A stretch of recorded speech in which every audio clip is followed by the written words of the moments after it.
Assalamualaikum warahmatullahi wabarakatuh. Saya yakin semua konten kreator sudah pasti pada tahu ya bahwa video-video yang kita upload pertama kali itu akan dinilai oleh pihak YouTube dalam hitungan 2 jam. Apabila dalam hitungan 2 jam performa video kita memang bagus nih, banyak like, banyak komentar, dan rasio klik tinggi, penayangan tinggi, durasi tonton tinggi, video-video kita itu akan terus dimunculkan di halaman beranda seperti ini ya.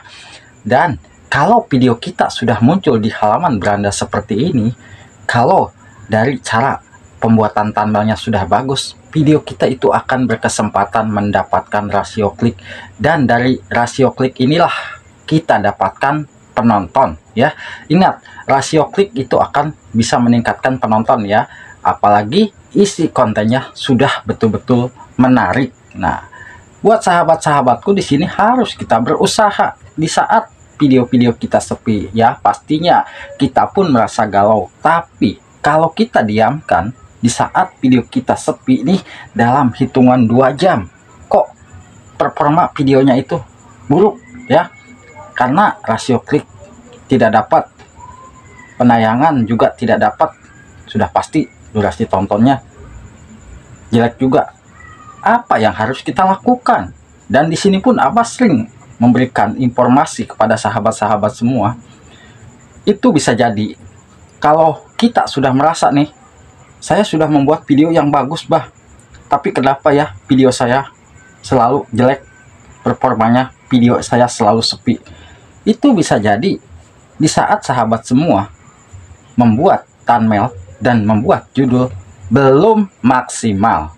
Itu inti dari yang harus kita perbaiki ya. Sudah pasti kalau sahabat semua memang sudah memperbaiki dari cara pembuatan thumbnailnya dan juga pembuatan judulnya yang betul-betul memikat penonton untuk mengklik video kita, itu insya Allah video kita akan berkesempatan mendapatkan rasio klik dan juga penayangan. Nah, lalu banyak juga yang bertanya, bah, apakah ngaruh buat kata kunci untuk di video-video kita? Nah, jadi di sini jangan salah ya. Untuk kata kunci itu kita sesuaikan dengan isi konten kita. Kenapa sih kata kunci sangat penting? Karena kita itu berharap video-video kita itu ditonton bukan hanya saat ini saja. Mungkin di saat ada orang lain mengetikkan, andai kata sahabat mempunyai HP misalkan nih sahabat kita, mungkin di saat kita mengetikkan, saya ingin melihat nih konten mukbang, mungkin di sini kita pilih yang pencarian mukbang. Nah, kalau kita mengetikkan konten mukbang seperti ini, sudah pastikan ini konten-konten mukbang semua yang muncul. Nah, di antara konten seperti ini mungkin di situ ada konten kita, dan dari cara pembuatan thumbnail dan judulnya sudah sesuai, sudah pasti video kita akan muncul. Andai kata sahabat semua mukbang opor ayam atau mukbang jengkol balado, kalau orang lain mengetikkan mukbang jengkol balado, di sini akan muncul semua konten-konten mukbang yang pakai jengkol balado. Nah, jadi inti kata kunci di setiap video itu memang telah sangat-sangat penting. Nah, jadi buat sahabatku di sini, saya coba beritahukan seberapa penting sih kata kunci. Nah, gini ya buat sahabat-sahabatku, andai kata sahabatku membuat kontennya tentang mancing.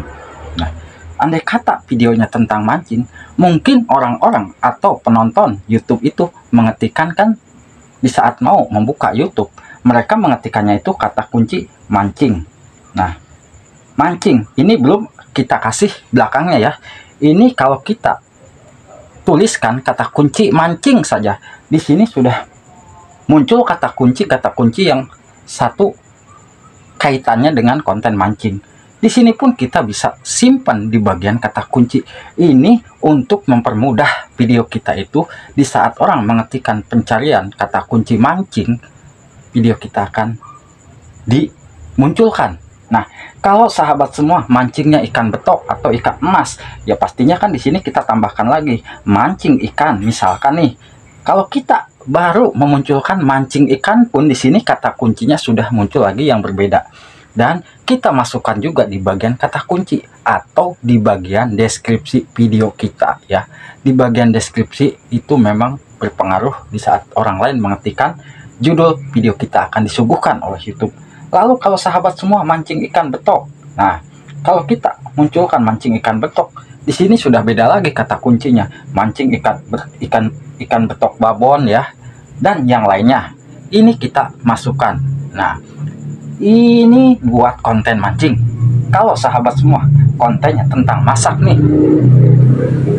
masak misalkan nih, kalau kita masak ini untuk konten masak ya, kita pertama kali kita ketikkan untuk masukkan kata kunci konten di pencariannya itu masak.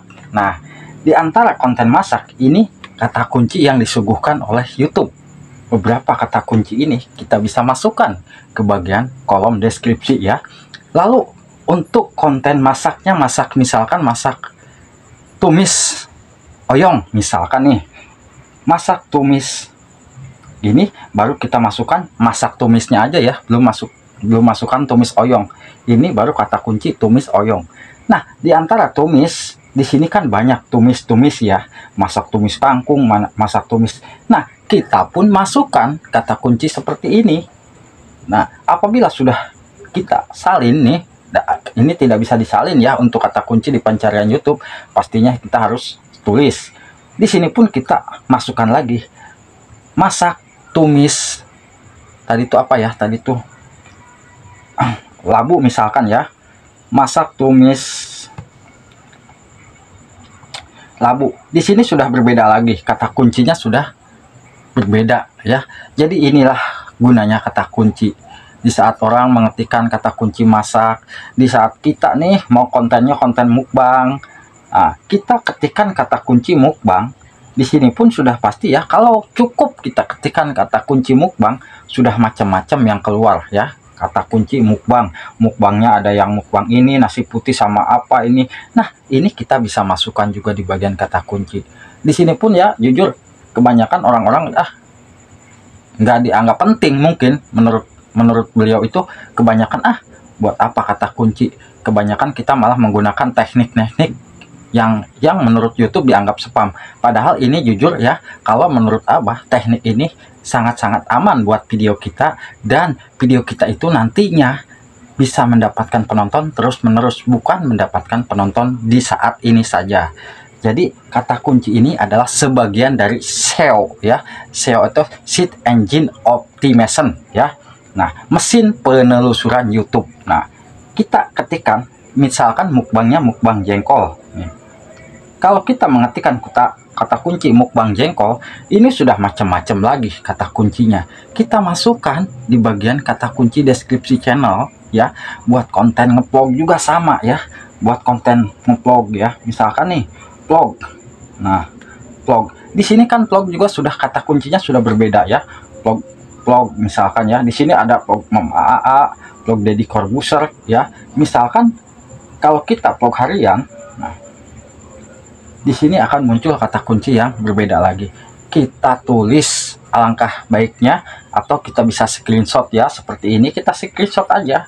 Nah, andai kata kita sudah siapkan kata kunci seperti ini, kita bisa masukkan di bagian kata kunci video. Jadi intinya kata kunci itu sangatlah penting. Kenapa? Supaya video kita itu mungkin di saat ini sepi, nanti kedepannya siapa tahu video kita itu banyak yang mencari atau banyak yang membutuhkan, dan di saat dicari video kita akan dimunculkan. Itu sebetulnya pengaruh video kita itu bisa mendapatkan penonton ya pastinya ya. Nah, di sini buat sahabatku, perhatikan di saat kita memasukkan kata kunci, kita harus memasukkan kata kunci di bagian yang di sini ya. Nah, di bagian kata kunci ini. Nah, ini sebagian kata kunci ya. Ini yang dinamakan kata kunci. Kalau deskripsi ini kita bisa menjelaskan video kita tentang apa, dan kita bisa sisipkan kata-kata ya di bawah judul ini. Nah, untuk kata kunci. Inilah kata kunci video kita ya. Nah, ini bisa disebut kata kunci, dan di bagian tag juga bisa ya. Kalau di bagian tag apa sih gunanya? Kalau di bagian tag ini untuk memperbaiki di saat kita salah menulis kata kunci ya. Nah, di sini akan diperbaiki. Semoga aja sahabat-sahabat semua tetap semangat ya di saat video kita sepi. Semoga video kita bisa kembali ramai ya. Tetap optimis. Wassalamualaikum warahmatullahi wabarakatuh.